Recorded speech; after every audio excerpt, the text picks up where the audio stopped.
this one right here is an honor.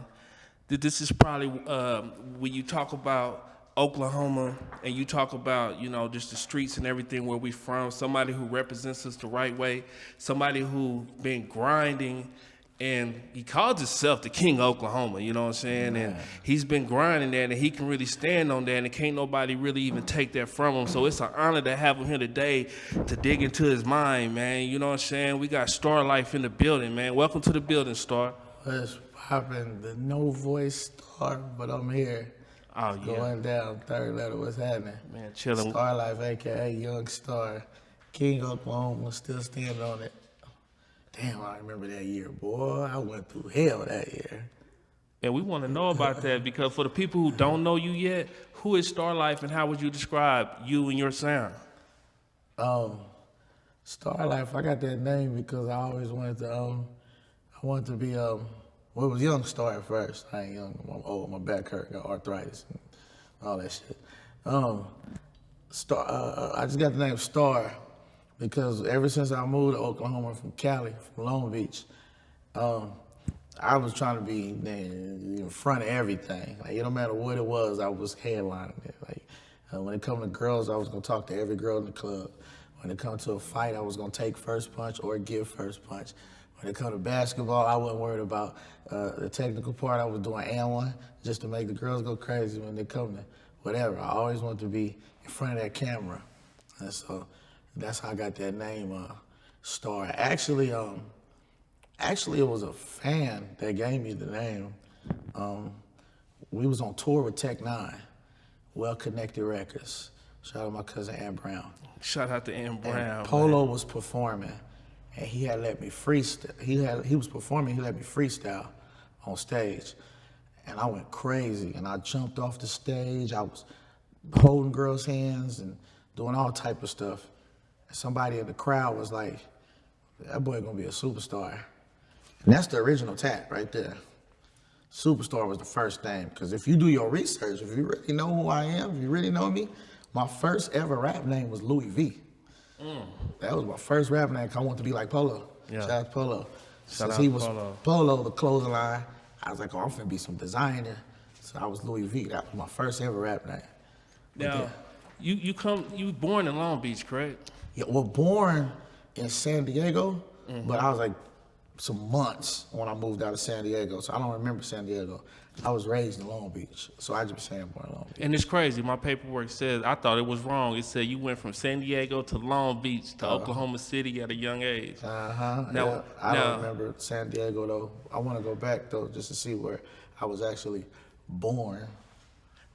How did that shape you as a young artist, coming from California and, wanting to get into the music like that? Well, I ain't gonna lie, I started doing music just because it was, it was Oklahoma, and I was, even when I was dancing, I was like a spotlight. And so, who got me into who got me into music? Of course, my cousin, Chris Cutter, AKA YC, AKA Lil Chris, AKA, y'all see that? Call him Dice. That was his first name, was Dice. Yeah, he got me into music, but then the first person to ever give me a chance to rap was Nitro. I was sitting in the studio, because I always knew how to freestyle. I don't know where I learned how to freestyle from, but I always knew how to freestyle. And I used to do that when I was dancing. And one day, Chris Cutter took me to the studio, Diamond Sounds. What's up, Key Tech? He took me to Diamond Sounds, and Nitro was rapping. And I just got a pen and a pad, never rapped, never did. I just started writing, because I was like, man, I kill this beat, I kill it. And Nitro was like, what you doing over there, little dude? He didn't even know me. And I'm like, sure, I'm writing your song. He was like, let me hear it. I spit it to him, he put me in the booth, it's been on ever since. So that's how I got actually through into the rap game. I wasn't, it wasn't like a dream at first, but then when I did it, and I seen how good I was, and I seen the climate of Oklahoma, even your song, fishing receipts, popping them tags. Oh, man. Yeah, I still, you see, I'm a tags, student. yeah. I'm a student of this game. No. And so I seen everything, and I'm like, oh, I know what I'm finna bring to it. And matter of fact, just for the So, record, I remember Young Starr, man, because I go way back, because Bear, you know what I'm saying, yeah, that's my me and brother. And Bear Polo, started. that's my brother. But the We Bear, started the set he the together. one that really like made me believe in Starr, because me, Polo be talking, and Polo like, yo, Starr, my little brother, that. But Bear was like, no, he the rawest. No, you gotta Starr, he's the truth. And Bear could. And Bear was going. Bear was nigga, what? Yeah, Bear was rapping before me. Yeah. he got So into it. and he put me up on Starr, but I have to say I remember Deja Vu one night. We was in the club, and Starr like, man, they tripping. They ain't trying to let me get on the club and perform. Me and yeah, Eddie that's when I was- Brosco, we right there. We That's when like, I was banned. yeah, he was banned from the club. He He used to got like to banned fight. for a year. Yeah, he used to like to fight and do all type of shit in the all club. type of- And we was like, I was like, what? And you know, we was some renegades right there. I said, Brosco, Starr grabbed that mic, It was on. performed in front of all that crowd that night. I think Jeezy, I don't know who It was a Jeezy concert. I still remember he had that chain. His chain was a Chuck Taylor. Oh, that was hard. I ain't seen Starr look back since. It was on You know ever what I'm si- saying? it was I ain't on seen ever him. since. I bet you don't even remember this. This is when the city knew was like, I still wasn't rapping yet. I think I was just coming in. The first time I ever met you in person. Bet you don't even remember. I probably don't. It was. This is when y'all was like, oh, this little dude is a nut. It was Polo's video shoot, Hot in the Game, and I was on crutches because I had just got stabbed in my leg at Fritzy's. Oh, and you talking about when Polo Polo had had the video Boomtown? He had the shoot big out. old dollies. It was Hot in the Game. Yeah. He was shooting Hot in the Game outside. First real video shoot that I've ever you seen. was there. Everybody was there, and I was on crutches. I just showed my age on that. I just said Fritzy's. Young people don't know about that. But I had got stabbed in my leg fighting at Fritzy's, and I wasn't supposed to go nowhere. I mean, I got on my crutches and went to the video shoot. That's when I met you. I met Kurt Dog for the first time. I met everybody that day, and it was on from there. Now I got a question. You went from Young Starr to Starr Lyfe, and you explained how you got that name. But since you've carried that name and put that name on your back, what does the life part mean to you? I turned this, man, it was good and bad. I turned being Young Starr into a lifestyle. Like I turned it into a lifestyle. I took it serious. Me and my cousin Franco and my baby mama Barbie, we just said, you know what, let's crank it up. And we left the city, and I said, I'm finna show Oklahoma what time it is. You know, just because we come from a little city, little state, I said, I'm finna show them that we can live like the majors. Moved to Miami, bought that big old condo in Miami. Moved to Atlanta, bought that big old condo in Atlanta.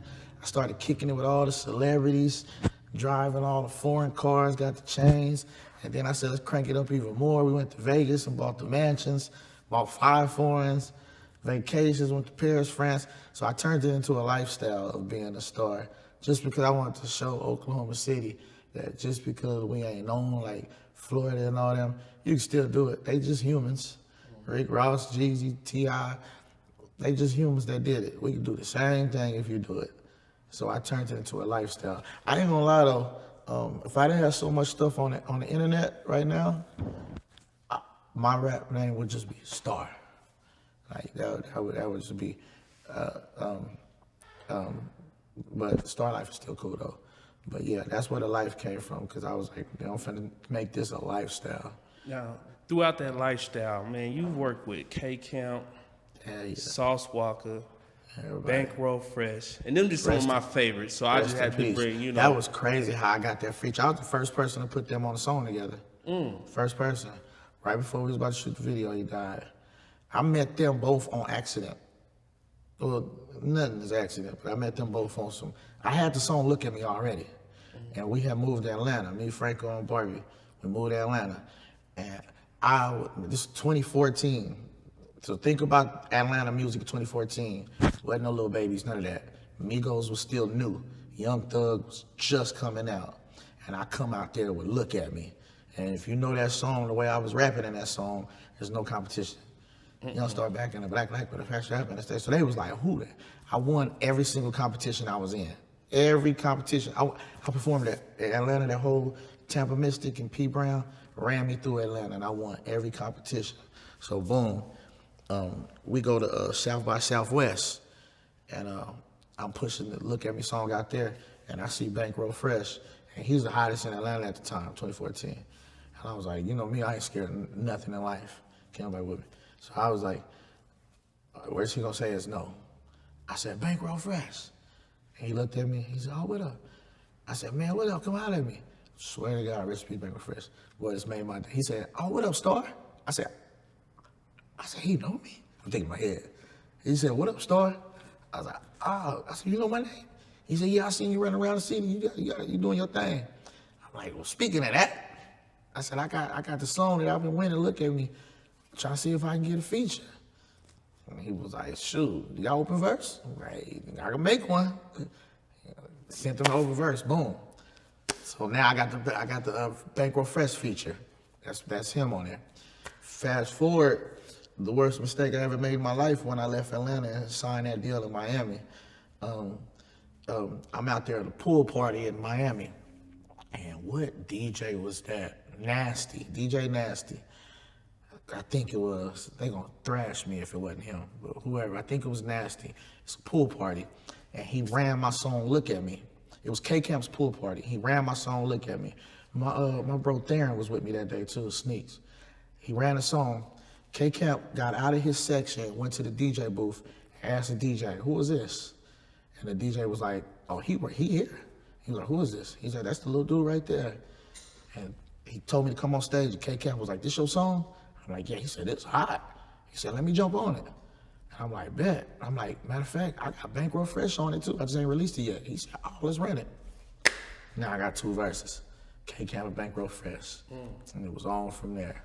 But again, we could have took off because DJ Holiday wanted that song. Remember, that was back when mixtapes were still popping and DJs was just now taking songs. Khaled was just finding himself. My little dumb self made the worst mistake of my life and I left Atlanta and moved to Miami and signed this contract. Contract was good. Contract was a beautiful contract because we made the contract. Bear Nitro made the contract on Broham. But it's just what all came with it. They wasn't ready, I wasn't ready. And the contract expunged, people went to jail. And by the time I tried to go back to Atlanta, Bankroll got killed, song was cold. I'm like, man, I was sick. Yeah, rest in peace, Bankroll. Yeah, I was sick. So artists, they use me as an example. Before you make a move, sit back and think, talk with your team. Would you say that's one of your most memorable sessions, or do you have like something in your head like that happened to you in your past? It's like, man, I'll never forget that. That was like one of the most specialist times I can just never forget. Oh, one of the most special was when what you call it? Watch right here, because it'll be cut with the mic. Oh, okay. Yeah. One of my most special memories, I got some big ones, but one of my most special memories was this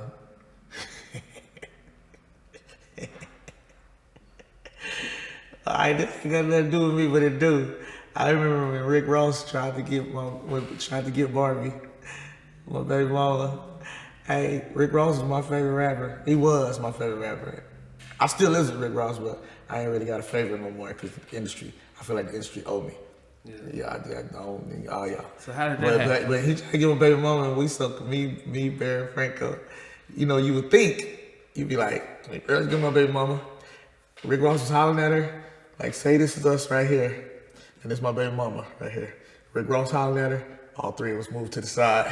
When we start texting her, like, that's Rick Ross, you ain't got no boyfriend today. He tried to fly her out. He tried to add the whole get out. But Barbie didn't want to do it. Barbie was solid. She was like, I don't care about him. I'm like, man, that's Rick Ross. That was one. I'll never forget that. Because I met my favorite rapper that day, and my favorite rapper tried to get my baby mama. Nah, it was double whammy. That was tight. That was one. But then another one was, man, rest in peace, Chase on this one. But they messed me up. Chase and Khalees told me to do something I should never did.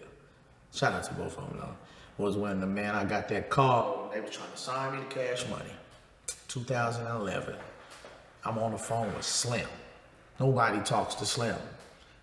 You hear what I'm saying? Oklahoma City, little dude from Oklahoma City, West Side, 63rd Street, was talking to Slim. Not Baby. Everybody talking Baby. I was talking to Slim. And Slim, the homie started recording. Shout out to Richie Lou out there in Boston. Well, he in Vegas now. He started recording the call. And cause this is crazy. This is think about the date, the timeline. I said 2011. Drake and Nicki just came out in 2010. So I would have been brand new, right with that whole wave. I'm talking to Slim. Slim was like, well, I'll never forget these words. He was like, I just want you to know that you're not just gonna be a star, you're gonna be a superstar. And I got these tattoos on my arm. Never forget that line. And the girls went crazy because we was recording around some girls. They were crazy. He was like, yeah, I'm gonna have you. He was like, they just did a deal with Drake and them over there in Young Money. I'm gonna have you over here in Cash Money with me. I'm like, bet I'm ready. He was like, well, give me a couple days to get the paperwork together. And we're gonna fly you out. So boom, we had to record. This is before Instagram, Snapchat, all this stuff. All we had was YouTube and Facebook. I think you just was able to upload videos, but you can't upload it. You had to put the link. That's how old I am. And we uploaded it to YouTube, but we had it on private just to show Oklahoma like we did it. We finna get signed to Cash Money. Man, Chase, rest in peace, and Khalees convinced the homie, hey man, post that link on YouTube. Let Oklahoma see that you made it. And they told, Slim and them said, don't tell nobody yet. But I didn't think it was gonna get out like that. Man, homie posted that link on Facebook. Oklahoma went crazy. I went back to Oklahoma, made a bag. I got booked everywhere. Man, Slim and them Slim seen that. I never got a call back. I was sick. I was like, why did I let them do that? So that was something I would never forget. Ever. Did you get mad? Was you mad at him when you kind of understood? Well, no, I wasn't mad because that was 2011. I was still in my. I'll get signed again. I was still in that mode. Like I'm hard. So I was just like, damn. All right, whatever. Let's keep going. Yeah, I was still in my go mode. I was young. 2011. I was well in my. What? So let me say this though. 24, 25.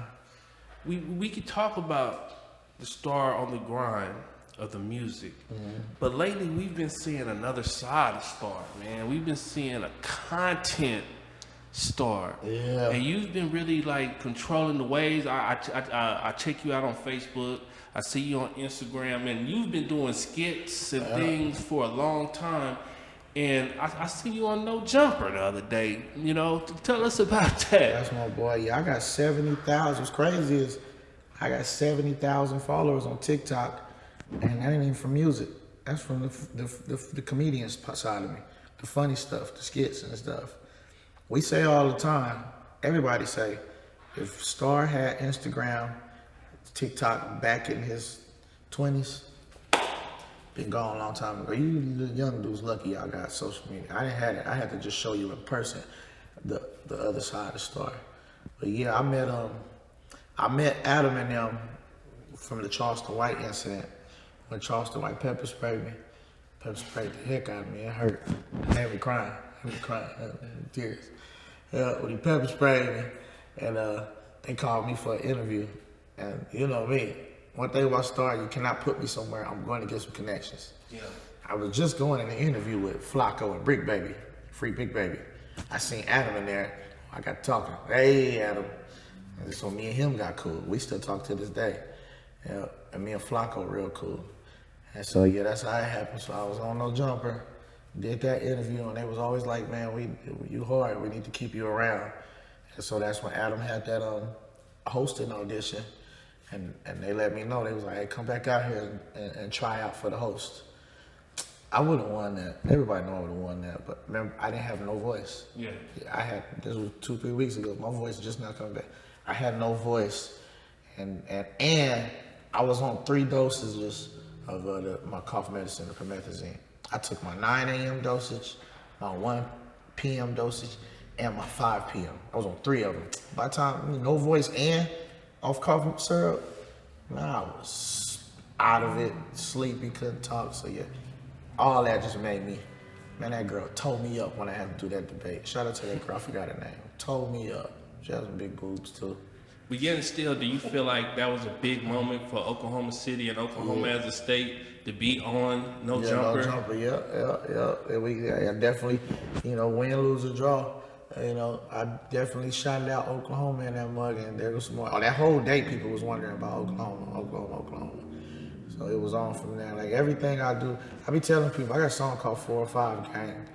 I be repping Oklahoma like a gang. Everywhere I go, I be banging this. You don't know Oklahoma's existence. Speaking of repping Oklahoma, like speaking a of gang. Flacco, my bad. Go ahead. Me and Flacco, they flying me back out there. Me and Flacco from No Jumper, we finna do a stream together real soon. 15 hours. We're gonna be looking forward to that. Man. We're gonna be now. I'm gonna ask this question because you brought them up. I didn't. We're gonna bring them up though. You rep Oklahoma like a gang everywhere you go. Mm-hmm. Explain to us about the Charleston White Night from your perspective. I was me just being crazy, trying to go viral. That's all. I was trying to go viral, and I had a reason to try to go viral because even though I don't know Nipsey and Kobe personally, I just hated that Charleston White was speaking on Nipsey and Kobe, and so I'm like, oh yeah, heck yeah, let's get into a little. Because one thing about this, people don't understand what this deal I got with TSF. One thing about this deal with Sauce Walker is, he put you on a team, but you got to get yourself hot first. I mean, that's with anybody, any label. You get yourself hot, unless it's a major that drop a bag on you. This is an independent deal. So one thing about Sauce, because think about it, Sauce got like 40, 50 some artists. You don't hear about the 40, 50 some artists. You hear about Sauce Walker, Peso. I'm the main two. You hear about certain here and there, like my boy Wood and Mike D. Wood, Mike Deezy, but the main two that just be front line, the Sauce and then right under the Peso. So that's how he operate. You gotta get yourself popping, and once that machine start moving, he gonna unload the clip. So I was just taking every opportunity to get this popping, controversy sales. What was going through your head though at that time? Was it funny? I messed dangerous, up. No, I messed up. Moment? Man, I messed up because if you know Starr is 2 sides of Starr. It's the funny side, then it's the gangbanging side. I messed up and brung out the gangbanging on accident. I said it too hard. I wasn't trying to say it that hard. I said, hey, keep Nip name out your mouth. And I could look intimidating at times. I meant to do it like in a jokingly, so me and him can go into a back and forth argument. Because he liked to argue. So I'm like, heck yeah, this gonna be good content. So he could say something back, what you mean? And I could be like, man, because I ain't like this. And we just go back and forth, get some content going. But I said it too hard, I guess, and he started talking hard, reckless. And that just turned me up. And his homie, I forgot his name, he was talking hard too, but I wasn't paying him no attention because he's old. And I'm like, man, I ain't worried about you. He older than Charleston White. I wasn't paying him no attention. I'm looking regular Charleston White. And if you look on the video, I wasn't saying nothing threatening. I didn't say I'll beat you up, I'll shoot you. I didn't say nothing. I just said, man, you heard me. Keep them name out your mouth. Have y'all talked since then? Nah. And so, so I guess he got to just like, oh, y'all finna get his little butt. And yeah, he pepper spray. Let me ask you this question. When you said it's like, I'm still on some fuck that nigga shit. Yeah, because he done got worse. I was just finna ask you that. Now that you see who he is, do you I see who he was understand him back now as an then. entertainer? I or see do you him still back think then. he's a bad guy? No, he's a bad guy. Bad I don't guy. care. Yeah, it's a lot. It's been entertainers before we was born. Ain't nobody said that. I can't personally name a person that has said some of the craziest stuff like he said. I can't think of nobody. I can't. He's horrible. He's an entertainer, but he's a horrible entertainer. I ain't got nothing to say to him. When we see each other, I'm gonna walk past him. He say something to me, I'm gonna say something. But I would never fight him. He's too old. I tell him to get one of your little homies. My age. Dewberry, that's his name. I wouldn't fight Dewberry, he's too old. I fight for real. You know what I'm saying? Remember later on that night, me and Sauce Walker fought. Like, I fight hard, so I wouldn't fight them. If we had some issues, I just tell them go get one of your. Was that like a gang fight or? No, we was both mad. We was just both mad at each other. Yeah. Yeah, he was mad at me for doing that. I was mad at him for saying that. I fought him and 3. I fought 3 of them at the same time. I fought Sauce Walker, Say So, rest in peace, and Whirlwind.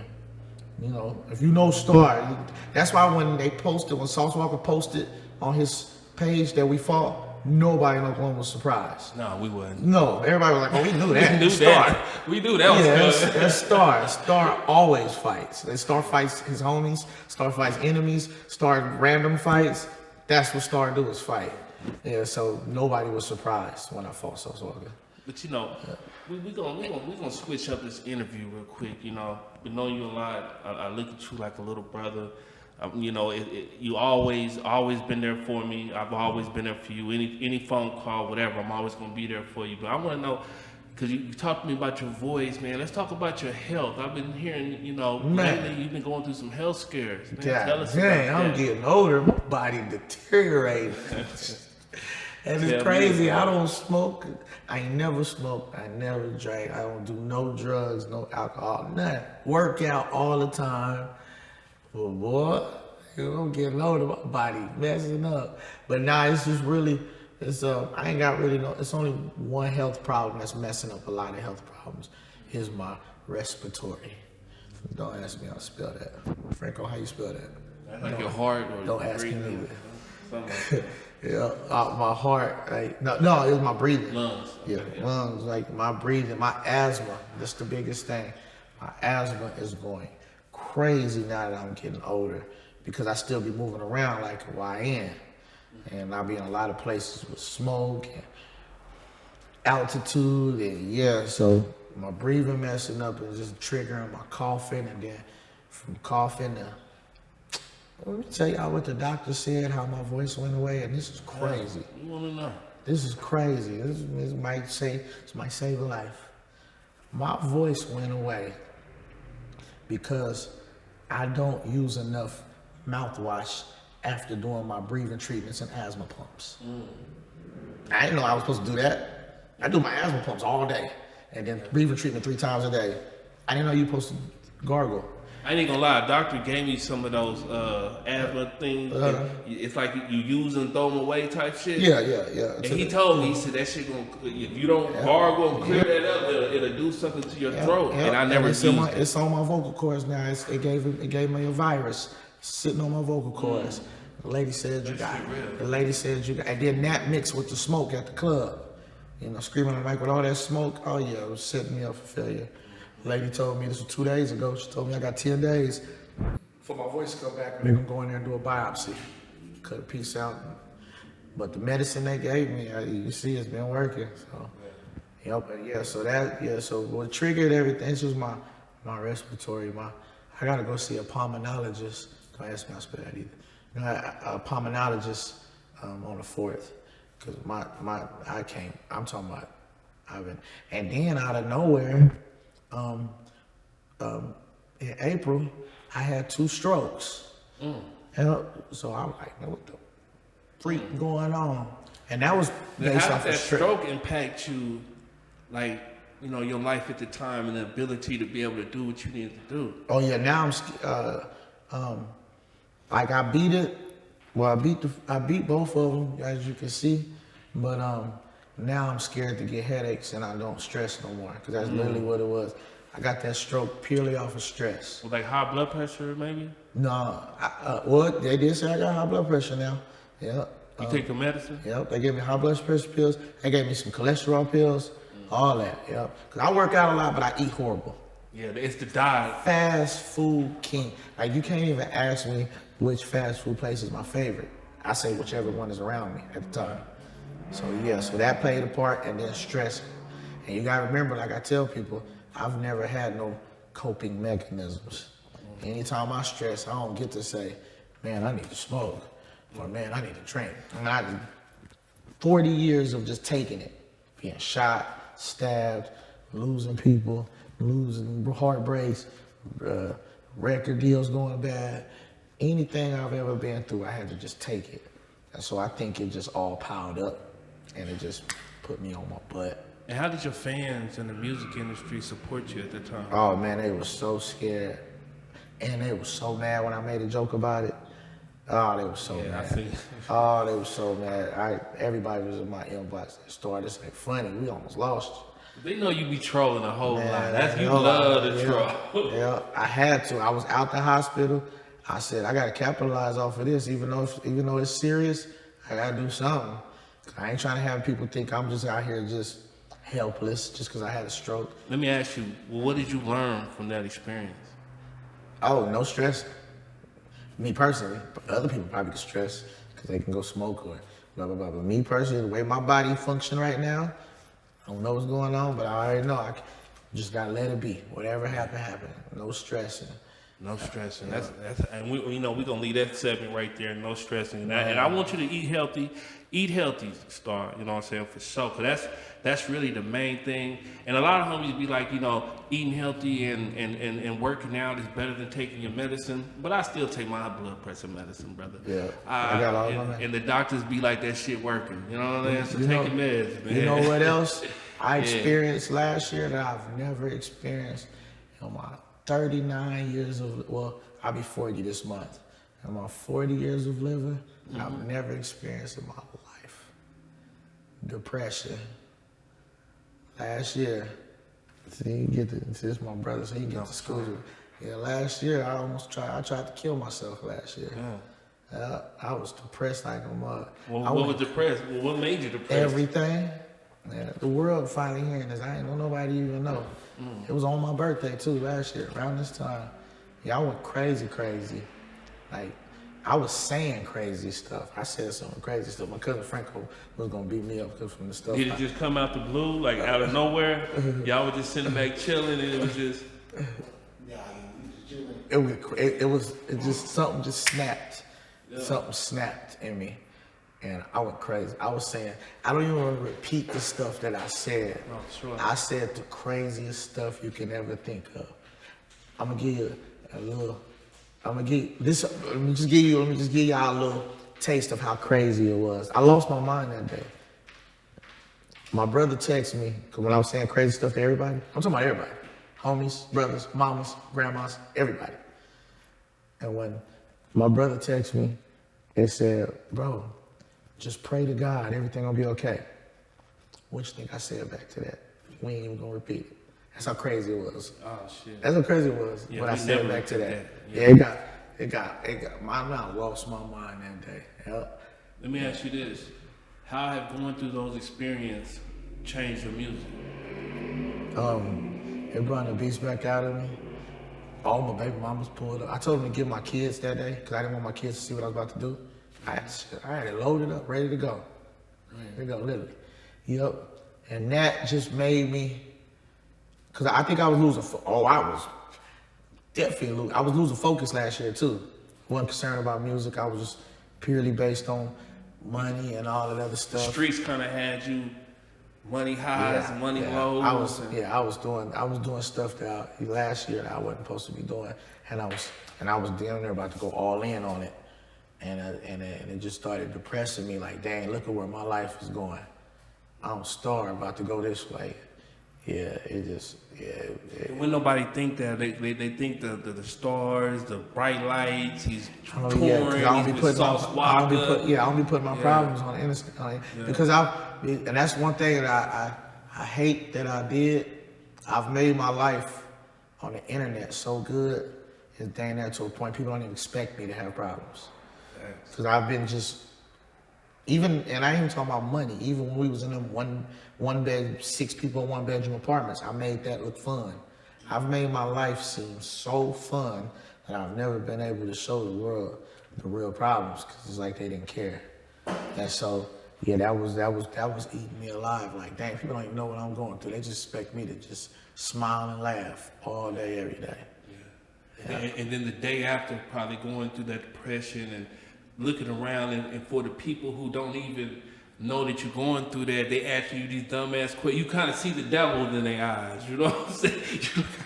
I'm talking about people that's asking me. I'm literally about to do a song together, Starr. Oh my God. Hey, I'm talking about not even the next day. That I get one of them every day. Yeah. I got a whole wham in my hand, about to knock myself off, and I got people in the inbox. What up, bro? What you on? What I'm on? It's about to be what I'm off. Let me ask you a question. Going through that, and I want you to think about that day you was going through that, right? what would you tell the 16-year-old Starr that's looking? And if the 16-year-old Starr was outside, and I want you to step outside the box. To your left, you see the Starr that's going through that depression through there. And to your right, you see the 16-year-old Starr that's in the club. You're beating up everybody. You're getting you a name and all that. Like stepping out, seeing left and your right. What would you tell them? Oh my God. I ain't gonna lie, when I was 16, that was my first time ever going to a club out here. It was called Rolex. I got stabbed that night. My first ever time going to the club. Rolex. 16 years old, got stabbed in my back. I had a FUBU shirt on. Shout out to FUBU. Yep. So I'm a 16-year-old Starr. 16 was still dancing and fighting and stuff. I'm gonna go a little forward. 20-year-old Starr. Okay. That was my first year becoming a rapper. 2006. Next year will be my 20th year anniversary being Starr. So when I jumped into the rap game. So right now, 20-year-old Starr, I would tell him, well, number one, listen more. Boy, because I get in my mode where you can't tell me nothing. And it's worked, but it's messed me up. I would say listen more. I would say manage money more. Manage money. And I would say be more business minded. Because it's hard, because I came in, I would have said 20-year-old Starr, leave Oklahoma now. Like, if I would have known about leaving back when I first started, I would have been popular. Because we don't got the resources yet. No. If I had the resources here, then I could stay. We ain't got it yet. I mean, now, with all the social media, I'm finna tear it. That's why I came back. I'm finna tear the game up now. But back then, we didn't have it. But anyway, I would say, be more business-minded. Because if I knew what I knew now, business-minded, be on. I would keep that same attitude, keep that same energy. I would keep that same comedic side, keep that same, friendly, because everybody loves Starr. I would keep all that, but I would just be more, I would grow up more. But put it like this, when I was 20, I was basically 14 in my head. I would grow up more, because right now at 40, I'm damn near 30. So I would grow up more. I would tell 20-year-old Starr that, the biggest thing. Hey, babies, I love you, babies. But I tell 20-year-old Starr wear a condom. I love all my kids. Put a rub on them, bro. I had a lot of kids prematurely. I wish they would. I wish I would have waited. But now look to the left, Starr. For the people who's going through that depression, not saying nothing, still hustling, still going through it. Like, what would you tell that Starr that was going through that night? I don't know.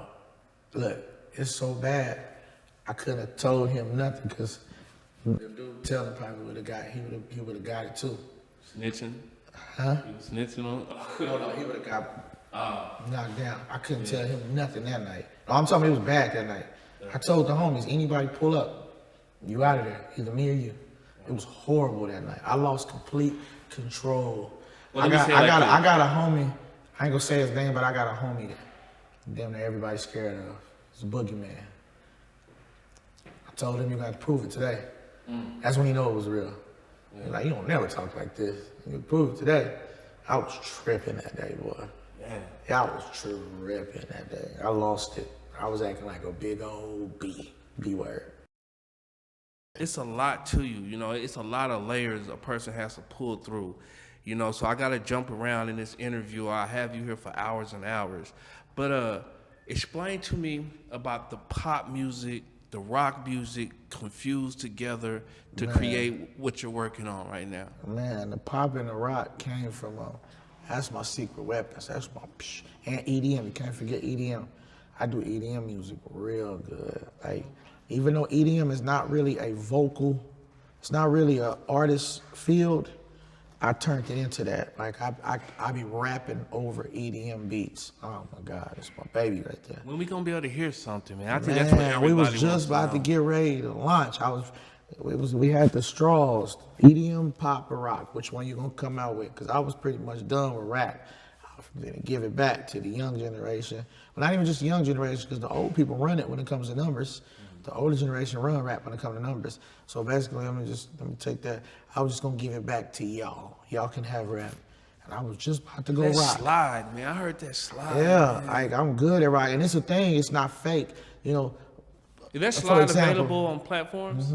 so a good like example, YG, he couldn't pull off rock and pop. He's just too stern. It don't look right.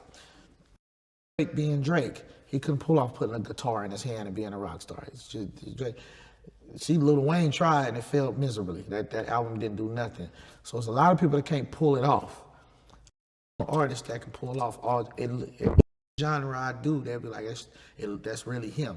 It don't look fake. Why you feel that way? Because I've always been that way. I've been a street dude when it was time. I've been the white boy when it's time. I've been like a rock star when it's time.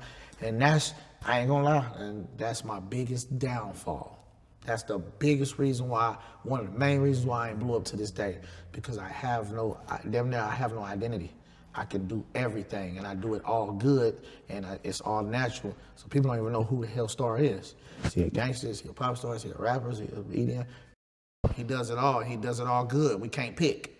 So that's been my biggest downfall. Like I think you could be a much. streamer and a content creator also. Yep, I do do everything, so, and that's where the word star comes from. So I got to figure out a way to just make it to where I'm probably gonna be the first person in the history of music to do that. Like make it to where we pinpoint them. Like, you know, we know YG for being gangster. We know Wayne for the metaphors. We know Tupac for being real. We know Drake for being the pop. We know Kendrick to be deep.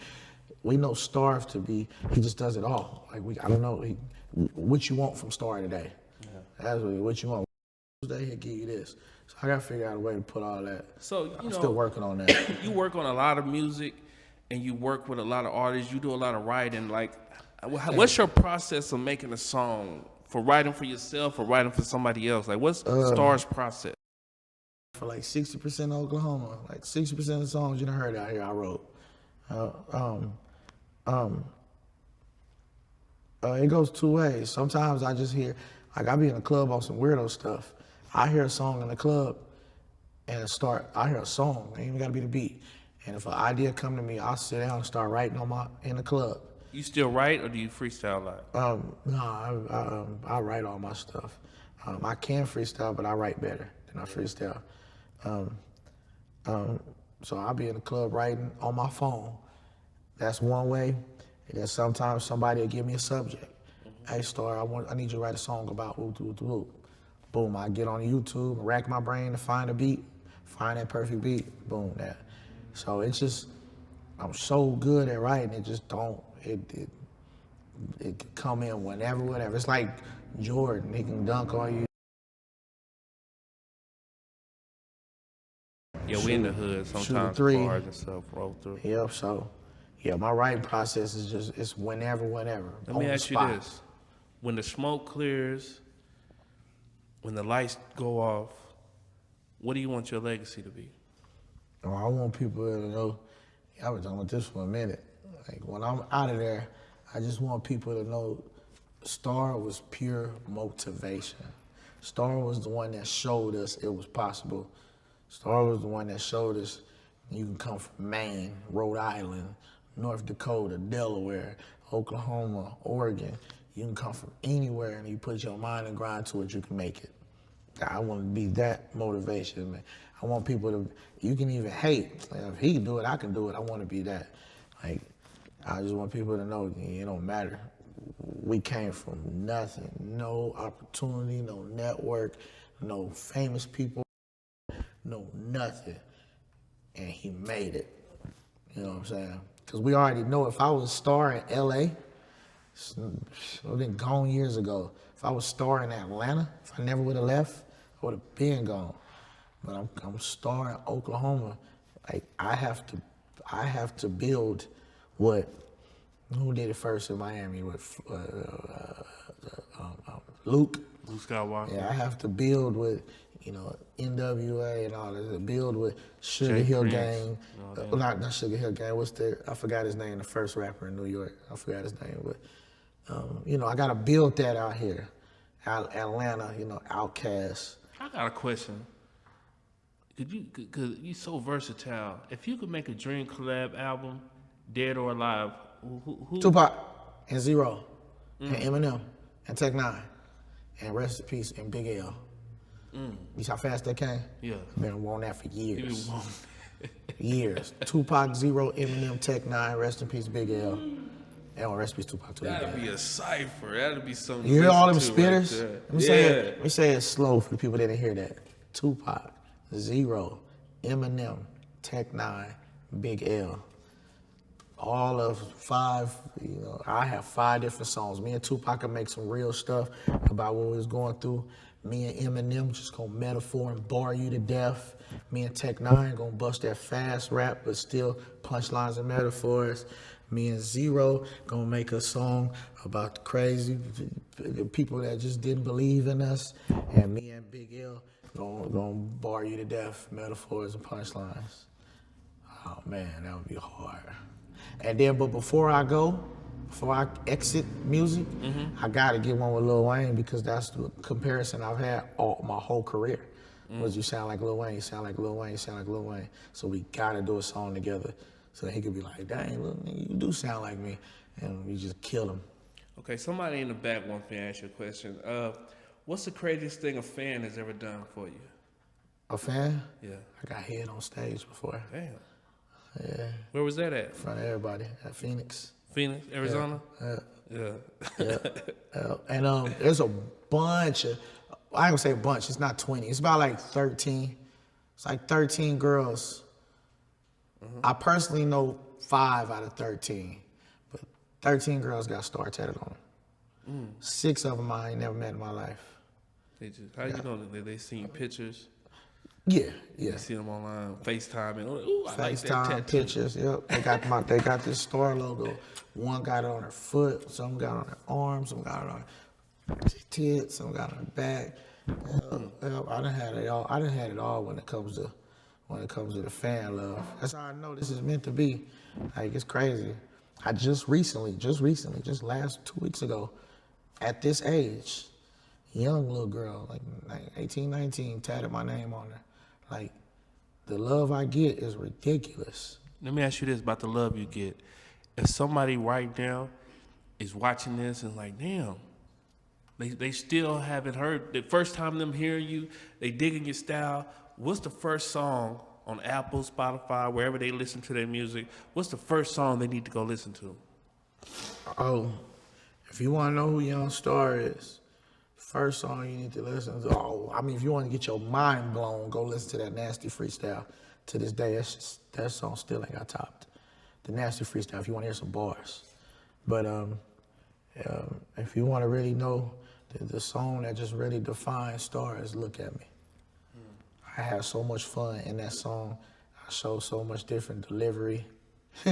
If you want to know how controversial Starr is, to go look up FKD. That's the song when people be like, oh yeah, he don't care. This boy crazy. Yeah, he's just crazy. Yeah, that song put me on though. That song right there took me to the next level as far as, 2 songs took me to the next level. The Thunder Anthem, the first one I did, the first ever Thunder Anthem, 2010, and the FKD. That took me from us to them. They were, who is this dude? And it don't sound right unless you do an anthem. A lot of people try to do anthems. You need to bring the anthem back. You might need to bring an anthem back. Man, I'm gonna get back to it. Like, I'm back. I'm in Oklahoma, back full speed with this music stuff. Speaking of Oklahoma City, we're gonna do this quick thing. When I say Oklahoma City, what's the first 3 things pop in your head? Oklahoma City? Yeah. Oh, dancing female and me. I like that. You sure I ain't say nothing about music? Yeah. Not yet. Yeah. Not yet. If you wasn't doing music, what would Starr be doing? Dancing and content. I used to love to dance. I don't know why I stopped. I mean, I know why I stopped. Yeah. Everybody got too gangster. Now, it's just a topic on the internet. We about to go to, only got 2 more questions to ask. But it's been a lot of things on the internet as far as Oklahoma legends. Are they giving back? Are they opening up the doors?